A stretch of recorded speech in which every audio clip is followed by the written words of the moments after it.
Yes, I'd like to report a murder at 208 Southington Street. Please hurry.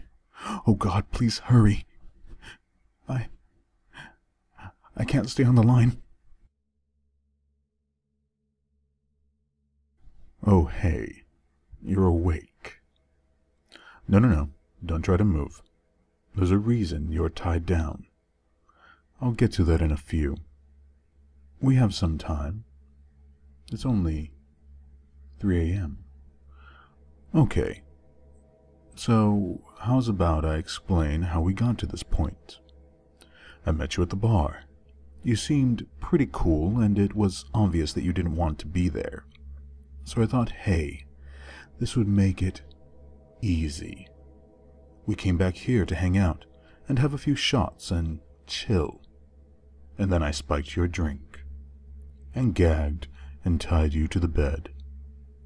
Sorry it was a little bit, misleading as to what was going to be happening.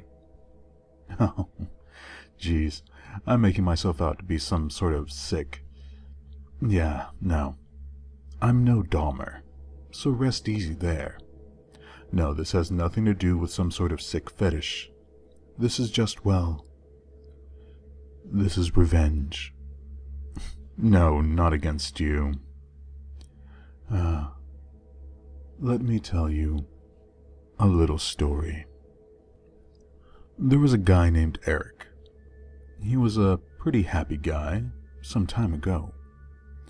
He was fresh out of college, working a decent job, friends, family, his own apartment, good looks. The only thing he was missing, as cliché as it sounds, was love. And he ended up finding that missing piece of his life in Garrett. Silly storybook style of meeting with awkward flirting ending in dating. The archetypical tale of two people falling in love with each other. The whole schmear of sunshine, rainbows, sunny fields, and warm fires. That whole thing. And like these things usually pan out, things are great in what is usually considered the honeymoon phase. Of course, some things are always too good to be true. When the laughter and smiles started to wane, Eric noticed a change in Garrett's nice personality. Every day he grew more and more moody, more jealous, and in time, more violent. You see, Garrett had severe control issues and monophobia. No one else in his mind could possibly have Eric, and this included friends, family, work, and any stranger off the street. Garrett forbade that Eric have any contact beyond necessary in the real world, and even then, Garrett would allude to Eric effectively being kept under lock and key. Now, Eric had gotten used to being an independent person, and he pushed back. And when he pushed back, Garrett fought back. One bloody and violent case of domestic abuse was all Eric needed to run. He broke up with him. And Garrett just couldn't have that. He called and he called, emailed and emailed, and text after text, begging for forgiveness. But Eric was smart enough to know that this would not be an isolated event. So he simply cut him off, never responding. Eventually, the communication stopped, much to Eric's relief.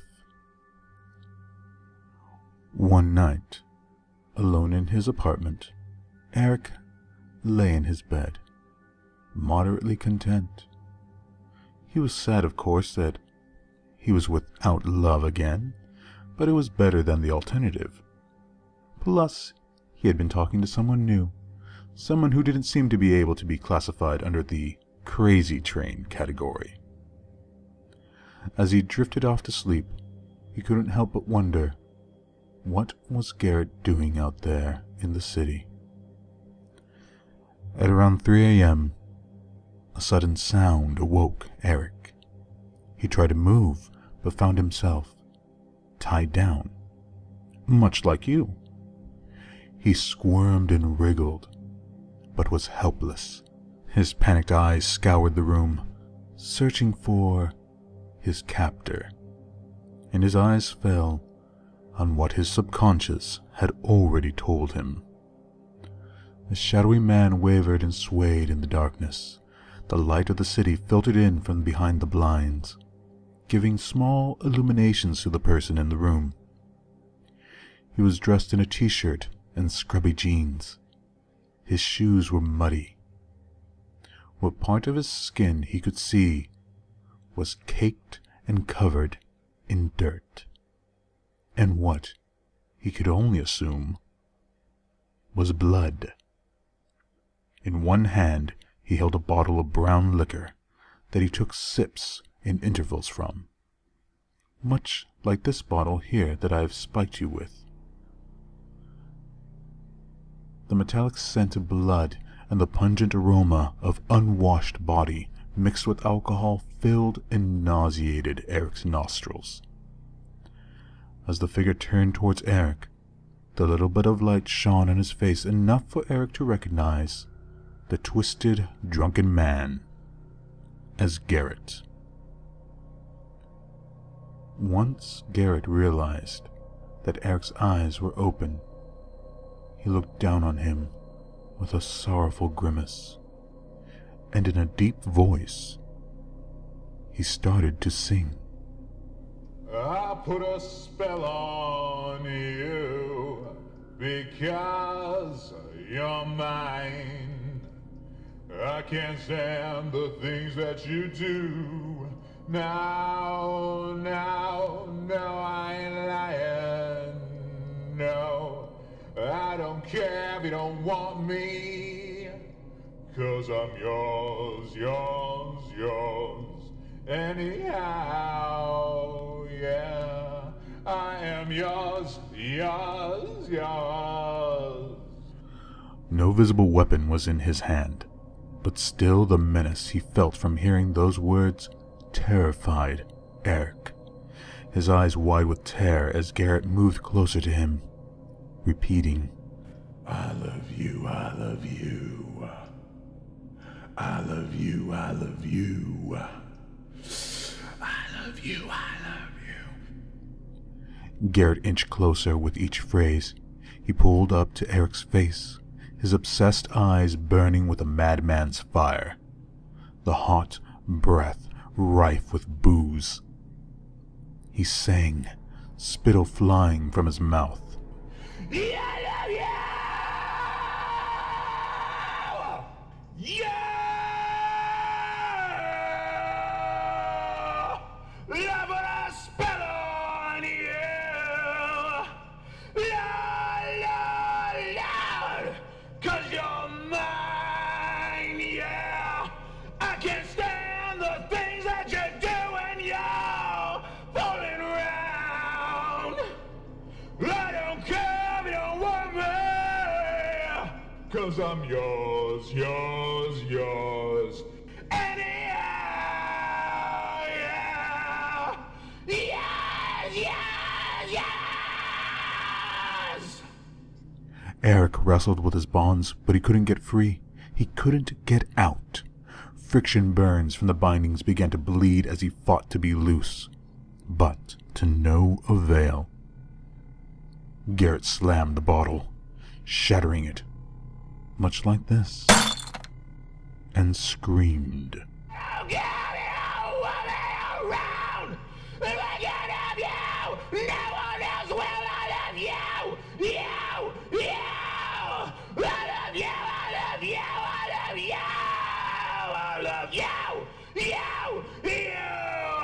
I don't care if you don't want me, 'cause I'm yours, anyhow, yeah.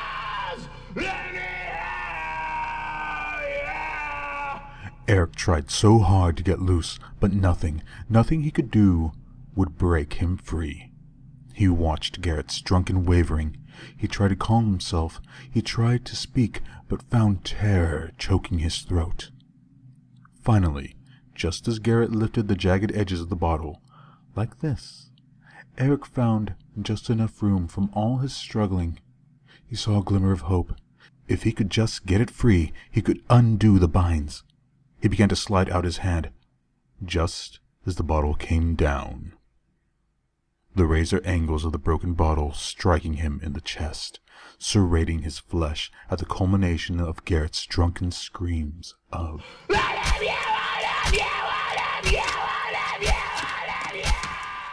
each blow reverberated by the utterance of the three-word mantra of madness. Exactly as what just happened right now. Eric lay in his bed, unable to move, slowly dying as the blood left his veins. Body growing colder and colder, slowly fading into darkness, finally succumbing to the Reaper 10 minutes later. And with his dark work and drunken ritual done, Garrett passed out unceremoniously on the floor. In the morning, with a massive hangover, Garrett pulled himself up and saw his handiwork. What he had done in the name of what he thought was love. And he did what any sensible lunatic would.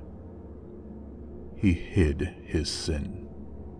He took Eric's body out of the city, out into the woods, and burned it. When the body was thoroughly destroyed, he took a bit of the ashes from the grisly pyre and put the small remnant of Eric in a keepsake box where no one but Garrett could have him. And Garrett returned to his home, where he was certain he could now properly live alone without fear, living free, lying and pretending his innocence. But in time, he found that a dead boyfriend isn't the same as an alive one. Yes, for a small while he was actually happy, his dark deed having secured that he would always have someone near him. His monophobia didn't creep in again. But of course, like love, not all things last forever. Soon his feelings drifted away from comfort to paranoia, from safety to a more sinister and oppressive feeling that someone was always watching.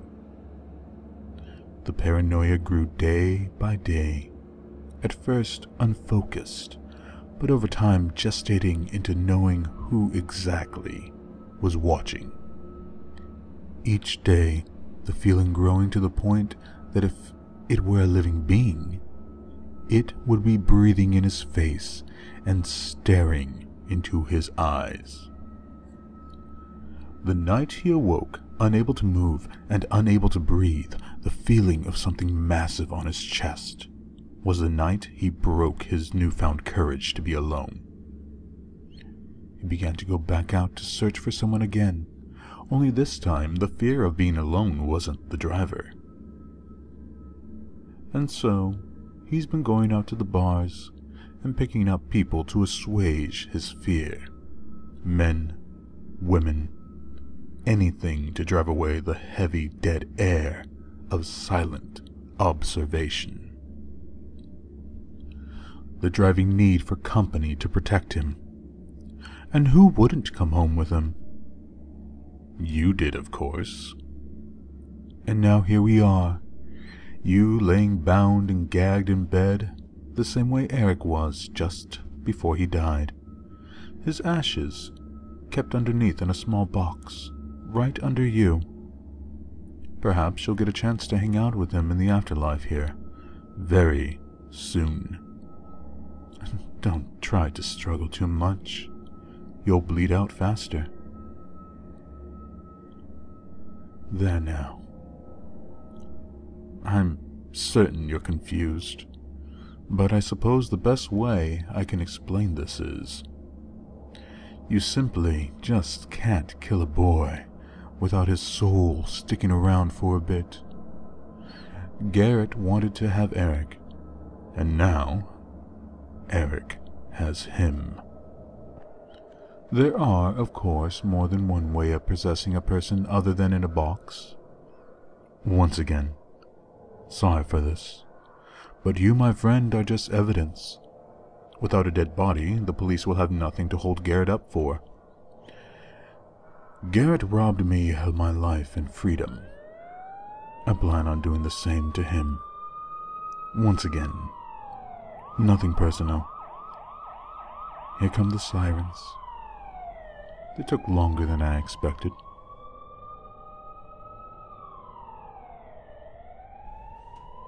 Police! There's the door. Police! Put down the knife! And here they are. I said put down the knife! Last warning!